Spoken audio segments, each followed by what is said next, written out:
Hello friends, स्वागत है आप सभी का अपने YouTube channel SM smart education में। दोस्तों, आज मैं आप सभी के लिए लेके आया हूँ जो SSC सीजीएल 2021 का टायर 2 का पेपर हुआ था 8 अगस्त को, उसका मैथ का पेपर। दोस्तों, हम इसको सॉल्व करेंगे और देखेंगे कैसे हम कम समय में क्वेश्चंस को लगा सकते हैं और अपना समय बड़े क्वेश्चंस के लिए बचा सकते हैं। चलिए शुरू करते हैं। पहला क्वेश्चन जो है,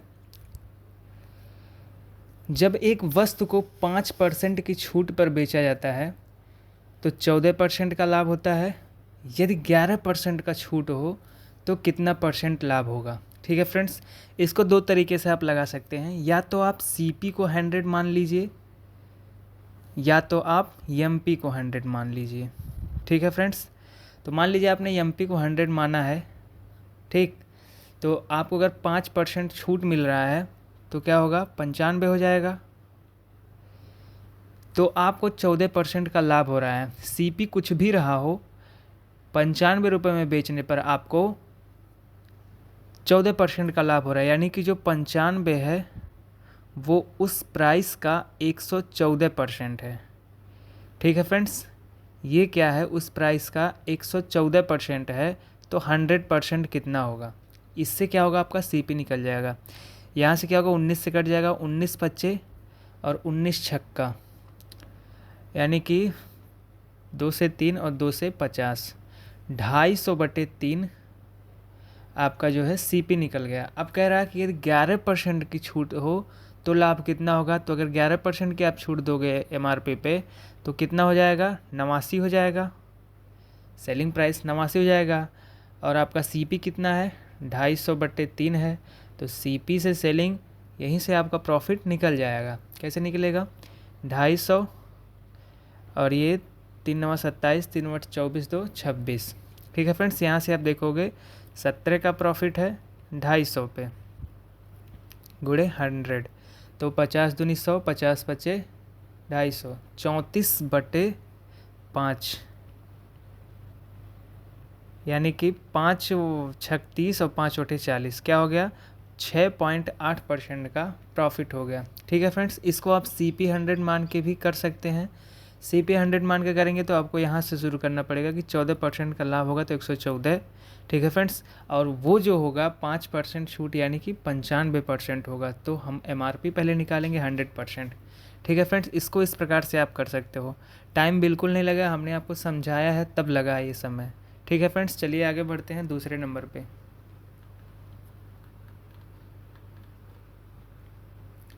दूसरा नंबर का क्वेश्चन जो है, राजू यातायात तथा भोजन पर क्रमशः आय का 10% और 20% खर्च करता है। तुरंत आपको 100 मान लेना है आय। ठीक है फ्रेंड्स, यहाँ से क्या कह रहा है, 10%, 100 का 10% 10 ही होगा। 10 क्या हो गया, ये फूड हो गया। एंड यहाँ से 20 जो हो गया, ये नहीं, ये जो है 10 ट्रैवल हो गया एंड 20 जो हो गया ये फूड हो गया, यातायात तथा भोजन। शेष आय का शेष कितना बचा हमारे पास, 70 बचा।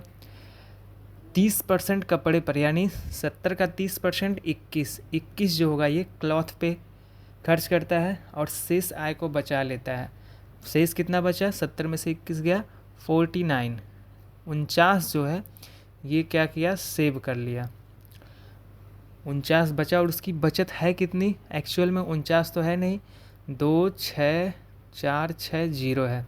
अब आपको देखना कितने टाइम जाएगा, 5 बार जाएगा लगभग, हाँ 5 बार जाएगा। 250 पच्चे 250 होता है, तो एक एक कम करना है तो हो जाएगा 245। ठीक है फ्रेंड्स, 245, यहाँ से 14 9 19 बचा यहाँ पे, और आप 6, तो यहाँ पे कितनी बार जाएगा, 4 बार, 4 बार पूरा पूरा चल जाएगा और एक 0, तो यानी कि 540 टाइम है। तो पूछा है भोजन तथा कपड़े पर मिलाकर कुल खर्च। भोजन यानी कि फूड 20, कपड़ा यानी कि क्लॉथ 21, कितना है टोटल, 41। 41 गुणे 540 अगर आप कर देंगे तो आपको ये चीज़ निकल जाएगा जो पूछा है। यहाँ से गुणा कर दीजिए, 41 चौक के 164 के 4, 0 उतार दीजिए, 41 पंचे 205, 205 और 16 221। ठीक है फ्रेंड्स, इस प्रकार से आप इस क्वेश्चन को कर सकते हैं। चलिए आगे बढ़ते हैं। क्वेश्चन नंबर 3, क्वेश्चन नंबर 3 की तरफ चलते हैं। ये जो DI का क्वेश्चन है, निम्न बार ग्राफ किसी कंपनी द्वारा, मतलब 12 से 17 साल में किसी कंपनी का जो है अमाउंट इन्वेस्ट किया गया अमाउंट, और सेल्स ऑफ फिनिश्ड गुड मतलब तैयार की गई माल जो है उसका जो है दिखाया गया है। तो चलिए देखते हैं क्या पूछ रहा है। 2012 से 2017 के दौरान, 2012 से 2017 के दौरान कच्चे माल की खरीद में निवेशित औसत राशि तथा 2012 से 17 की अवधि के दौरान तैयार माल की बिक्री, मतलब दोनों का औसत निकालना। ये जो आपको ब्लू वाला लाइन दिया गया है कच्चे माल की खरीद पर निवेश, और ये जो आपको ऑरेंज कलर का लाइन दिया है तैयार की गई माल की बिक्री, इन दोनों को ऐड करके, ठीक, जो भी ब्लू वाला आएगा उसको ऐड करके नंबर ऑफ कितने हैं 1 2 3 4 5 6 से डिवाइड करना है, फिर अंतर निकालना है, फिर दोनों को जो है ऑरेंज वाली लाइन को ऐड करके इसका भी 6 से डिवाइड कर दें। ये आपका आंसर है। ठीक है फ्रेंड्स, इसमें कुछ करना नहीं है आपको। जो आपको ब्लू वाली लाइन लिया है सबको आप ऐड करोगे, 6 से डिवाइड करोगे, एंड जो ऑरेंज वाली लाइन है इनको सब आप ऐड करोगे, 6 से डिवाइड करोगे, और दोनों का जो है अंतर ले लोगे, तो यहाँ पे 80 लाख आएगा। ठीक है फ्रेंड्स, इसमें कुछ वैसे बताने वाला चीज़ है नहीं। चलिए आगे चलते हैं। क्वेश्चन नंबर 4, नीचे दिए गए चार्ट 5 विद्यालय में लड़के तथा लड़कियों का औसत को दर्शाता है। तो कह रहा है क्वेश्चन, यदि विद्यालय S6 में, S6 कहाँ है, S6 नहीं दिया है, S6 में लड़कों की संख्या, तो S6 में जो है लड़कों की संख्या बॉयज़, S1 में लड़कियों की संख्या से 30% अधिक है। अब देखिए S1 में लड़की कौन सा है, लड़की यानी कि डार्क वाला, डार्क यानी कि 500 से 30% अधिक है। 500 का 30% 150, तो कितना हो गया 650, यानी कि S6 में 650 बॉयज़ हैं, ये आपको नोट करना है। तो विद्यालय S3 तथा S4 में लड़कियों की संख्या, अब S3 S4 में लड़कियों की संख्या कितना है, 18 4 2200, विद्यालय S6 तथा S1 में लड़कों की संख्या का कितना परसेंट है, S6 तथा S1, S6 में कितना है 650, एंड S1 में जो बॉयज़ हैं वो 1200 है, यानी कि 1850, 1850 यहाँ पे, एंड 2200 जो है यहाँ पे, तो 1850 बॉयज़ आपको यहाँ से मिल गए। तो आपको ये बताना कि ये 2200 जो है वो 1850 का कितना प्रतिशत है, तो 2200 आप ऊपर रखोगे एंड 1850 नीचे। ठीक है फ्रेंड्स, एंड 100 का मल्टीप्लाई, 0 0 कट। अब आप देखोगे कितना प्रतिशत है, 5 से कट करो, 5 3 15, 5 7 35, 5 चौक के 20, 440। आप फाइनली क्या करोगे, 37 से डिवाइड करोगे, 4 4 एंड 00, 4400 को एक बार जाएगा 37, एंड 4 3 7, फिर से एक बार जाएगा 37, कितना आएगा 33। ठीक है फ्रेंड्स, 33 आ गया। एक बार फिर से आप उतारोगे, आपके कितने बार जाएगा, 4 बट्टे 32, लगभग 8 बार जाएगा, हाँ 8 पूरा जाएगा, रिमाइंडर भी बचेगा। तो यहाँ से आपके आंसर क्या मिला, 118.92%। ठीक है फ्रेंड्स, इस प्रकार से आप कर सकते हैं। चलिए क्वेश्चन नंबर 5 पे चलते हैं। क्वेश्चन नंबर 5 जो है, ABC एक समबाहु त्रिभुज है। तुरंत आपको समबाहु त्रिभुज बनाना है। समबाहु त्रिभुज मतलब सभी साइड जो होगा वो बराबर होगा, जिसका क्षेत्रफल जो है 36√3 है। समबाहु त्रिभुज का क्षेत्रफल क्या होता है, √3/4 एंड साइड का स्क्वायर, साइड अगर A हो तो उसका स्क्वायर, यही चीज़ आपको गिवन है 36√3। √3 से √3 कट गया, यहाँ से A स्क्वायर क्या हो गया 36 × 4, तो A यहाँ से कितना हो जाएगा 6 दूना 12, ये हो गया साइड। अब तो त्रिभुज ABC के परिगत वृत्त की त्रिज्या, यानी कि आपको इसकी त्रिज्या बतानी है। हमने आपको मेंसुरेशन में एक कॉन्सेप्ट कराया हुआ है, सबसे पहला कॉन्सेप्ट, ये जो है आपको रेडियस बताना है।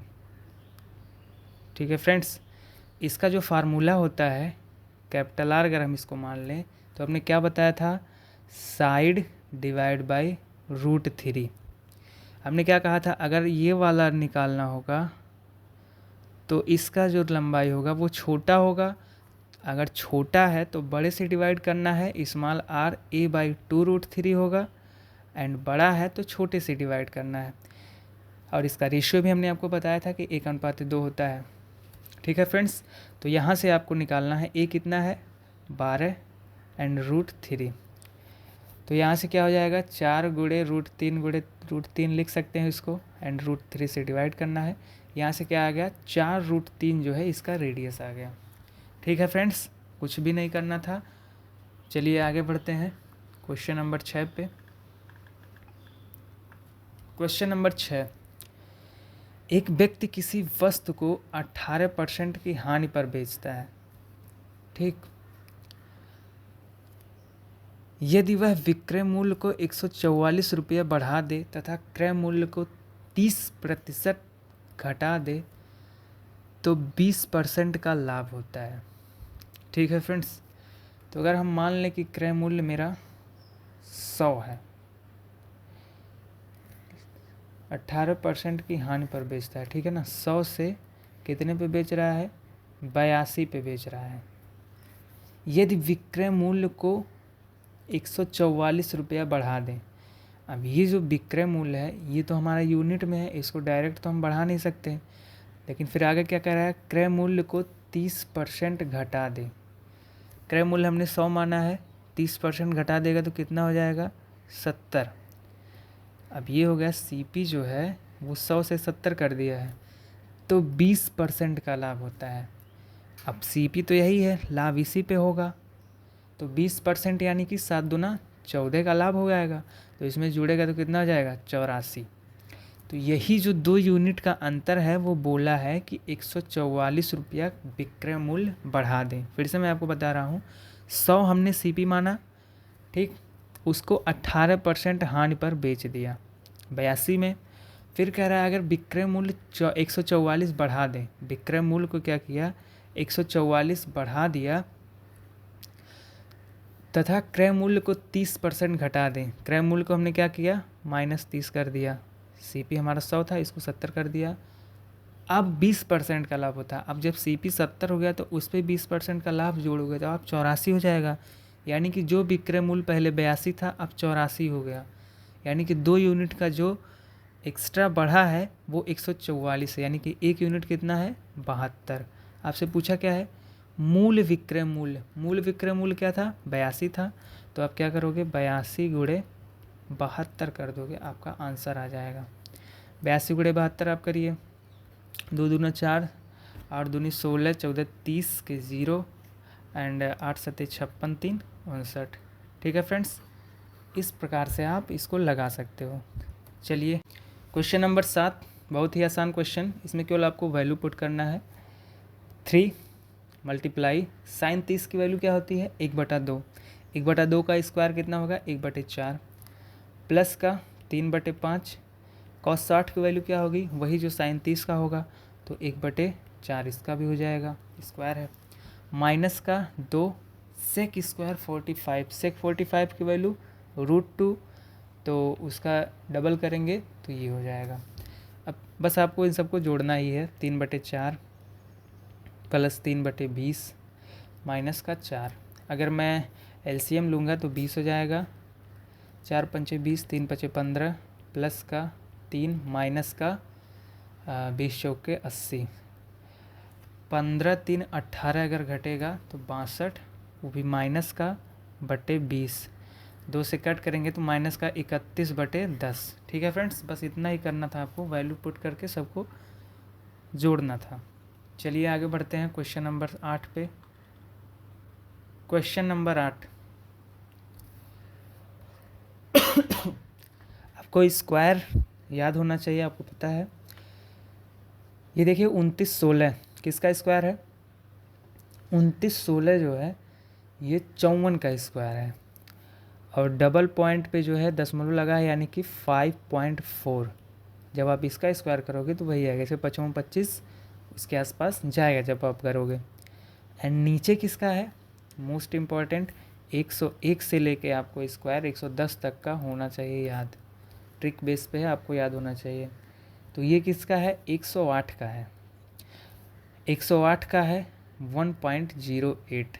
ठीक है फ्रेंड्स, 4 टाइम पे क्या है, दशमलव लगा है तो 2 इधर होना चाहिए, प्लस फिर यहाँ पे 54 का है, 4 पे लगा है तो 2 पे दशमलव होना चाहिए। नीचे भी 108 का है, 2 पे लगा है तो 1 दशमलव के उधर होना चाहिए। ठीक है फ्रेंड्स, 36 किसका है, 6 का है, लेकिन यहाँ पे कितना है, 4 डिजिट है, तो यानी कि 2 डिजिट के बाद यहाँ दशमलव होना चाहिए, तभी स्क्वायर करेंगे तो 4 होगा। ऐसे ही ये भी 6 का है, 2 पे लगा है तो 1 पे होना चाहिए। बस आपको यही चीज़ सॉल्व करना था। अगर मैं ऊपर नीचे 100 का गुणा कर दूँ तो ये दशमलव हट जाएगा, यहाँ एक जीरो और आ जाएगा। 10 का गुणा कर दूँ, 10 का गुणा कर दूँ तो ये हट जाएगा और ये 5.4 आ जाएगा। ठीक है फ्रेंड्स, या फिर इसको एक बार और हटा देते हैं, एक जीरो बढ़ा देते हैं, यहाँ 100 का गुणा कर देते हैं, ये 60 हो जाएगा। ठीक है फ्रेंड्स, इस प्रकार से आप बस इसको आपको हल करना है। यहाँ कितना होगा, 108 पचे 540, 5 हो गया। एंड ये 54 दूना 108 यानी कि 1/20 प्लस 6/60 यानी कि 1/10, बस जोड़ना है 20, नीचे 1 है तो 20 पंचे 100 प्लस 1 प्लस 2 यानी कि 103/20। ठीक है फ्रेंड्स, इस प्रकार से आपको करना था इसको सॉल्व। चलिए आगे बढ़ते हैं क्वेश्चन नंबर 9 पे। क्वेश्चन नंबर 9, एक ठोस अर्धगोले का वक्र पृष्ठ क्षेत्रफल, ठोस क्या है, अर्धगोला है, इस प्रकार से कुछ है अर्धगोला, वक्र पृष्ठ क्षेत्रफल, वक्र क्या है, जो वक्राकार पार्ट है ये, इसका क्षेत्रफल कितना होता है, 2πr² होता है। ये चीज़ आपको गिवन है 22 सेंटीमीटर स्क्वायर। ठीक है फ्रेंड्स, अर्धगोले का संपूर्ण पृष्ठ क्षेत्रफल कितना होगा, ये सबसे आसान क्वेश्चन है। आपको एक चीज़ पता होगा, ये जो है 2πr² है और ये कितना होता है, πr² होता है। बस इन्हीं दोनों को जोड़ना है, यानी कि 2 यूनिट अगर 22 है तो 3 यूनिट कितना है, दोनों जोड़ेंगे तो 3 यूनिट बनेगा ना, 3πr²। तो यहाँ से कितना हो जाएगा, 33 सेंटीमीटर स्क्वायर। बहुत ही आसान है, आपको आर का वैल्यू निकालने का ज़रूरत ही नहीं था। ठीक है फ्रेंड्स, 2πr² वक्र पृष्ठ, एंड जो अर्ध गोला होता है उसका ये होता है πr²। जब बीच से हम गोले को कट करते हैं तो πr², 2πr², टोटल बन गया 3πr²। 2 यूनिट 22 है तो 2 यूनिट 33 हो जाएगा।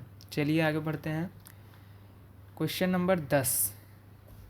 ठीक है फ्रेंड्स, क्वेश्चन नंबर 10 में क्या है, 2 सीरीज़ आपको दी गई है, एक जिसके ऊपर 7 आपको दिख रहा है और एक जो है 11 दिख रहा था। इसको आपको देख के ही पता चल जाना चाहिए था।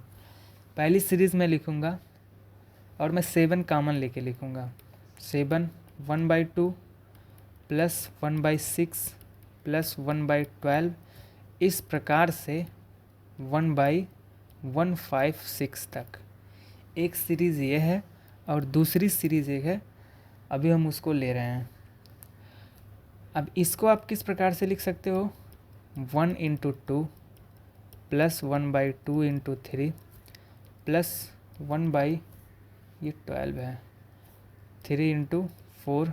इस प्रकार से आप 1/1 डिफरेंस के साथ आप इसको और क्या लिख सकते हो, 12 × 13। ठीक है फ्रेंड्स, 12 × 13 आप लिख सकते हो। तो इस प्रकार के एक्सप्रेशन को हम सॉल्व कैसे करते हैं, 7 तो हमारा बाहर है, हम देखते हैं इन दोनों का डिफरेंस क्या है। ठीक है, उसको 1 डिफरेंस करते हैं, यहाँ तो डिफरेंस 1 है, फिर ब्रैकेट में क्या करते हैं, पहला टर्म 1/1 एंड माइनस लास्ट वाला टर्म 1/13। ये ऐसे चीज़ को सॉल्व करने का ट्रिक होता है। डिफरेंस का 1/, अगर ए डिफरेंस है तो ए, और 1/, जो पहला है और जो आखिरी है, इन दोनों को इस प्रकार से माइनस करते हैं तो क्या बनेगा, 7 × इसको सॉल्व करोगे तो 12/13, यानी कि ये आपका बना ये टर्म। और दूसरा टर्म अगर हम देखें 11 कॉमन ले लें तो 1/3 इसमें जोड़ना है ये वाला टर्म, 1/3, 1/15, 1/35 प्लस प्लस प्लस 1/575। ठीक है फ्रेंड्स, 11 अलग है। अब हम इसको किस प्रकार से लिख सकते हैं, 1/1 × 3 प्लस जहाँ से ख़त्म होगा वहीं से शुरू करना है, 3 × 5। ठीक है friends, plus 5 × 7 plus plus plus. अब 575 को आपको ऐसे 2 भाग में डिवाइड करना है जिनका मल्टीप्लाई तो 575 हो, लेकिन उनमें डिफरेंस 2 का हो। ठीक है फ्रेंड्स, तो आप बताइए क्या क्या हो सकता है। तो कितना कितना बनेगा, 23 × 25। 25 तो आपको दिख ही रहा था, सबसे पहले आपको 25 से डिवाइड करके चेक करना चाहिए था कहाँ तक ज़्यादा है, तो आपको पता चल जाता कि दूसरा जो है वो 23 होगा। क्वेश्चन नंबर 13 क्या है, एक निश्चित राशि 8% प्रति वर्ष की दर से 2 वर्ष के लिए चक्रवृद्धि ब्याज पर दी जाती है और चक्रवृद्धि ब्याज जो है वो 6656 होता है। तो समान राशि पर समान ब्याज की दर से 2 वर्ष के लिए साधारण ब्याज। ठीक है फ्रेंड्स, अगर 8% ब्याज है तो आपको पता होगा कि 2 वर्ष का जो चक्रवृद्धि ब्याज होगा CI, उसका फार्मूला क्या होता है, 8 + 8 + 8 × 8/100, यानी कि 16.64 ये CI होगा। और SI क्या होगा, वो हो जाएगा 16, 8 8 16। SI में सिंपल है, 8 8 16 2 साल का। तो ये जो 16.64 है यही गिवन है आपको 6656। अब लगभग 4 बार जा रहा है, 16 चौके 64 और 64 चौके आपको पता है 256 होता है, यानी कि ये कितना है, 400 टाइम है। ठीक है फ्रेंड्स, ये आपको सीधे दिखना चाहिए। और SI कितना हो जाएगा, 16 का गुणा कर देंगे 6400। ठीक है फ्रेंड्स, इस प्रकार से आप SI निकाल सकते हैं। मोस्ट इम्पॉर्टेंट चीज़ ये था इसमें कि आपको ये इक्विवेलेंट रेट निकालना आना चाहिए, फार्मूला। चलिए आगे बढ़ते हैं। क्वेश्चन नंबर 14, रोहित की आय 32,000 है, यदि उसका कुल खर्च आय का 30% है तो रोहित की बचत कितना है। भाई रोहित की आय अगर 32,000 है, 30% खर्च है तो बचत कितना होगा, 70%। सिंपली आप 7 का गुणा कर देंगे तब भी आपको आंसर मिल जाएगा। 7 दूनी 14 के 4, 7 त्रिक 21 और 1 22, यानी कि 224। ठीक है फ्रेंड्स, ये हो गया आपका क्वेश्चन नंबर 14। चलिए क्वेश्चन नंबर 15 पे चलते हैं। क्वेश्चन नंबर 15 क्या है, cos theta upon sine theta plus sine theta upon cos theta, इसको निकालना है आपको। तो cos square plus sine square upon sine into cos, simply आपको ऐसे करना है। Sine square plus cos square कितना हो जाएगा, 1/sin into cos. 1/sin into cos क्या होगा, सेक इंटू कॉसेक। ठीक है फ्रेंड्स, ये हो गया आपका 15 नंबर।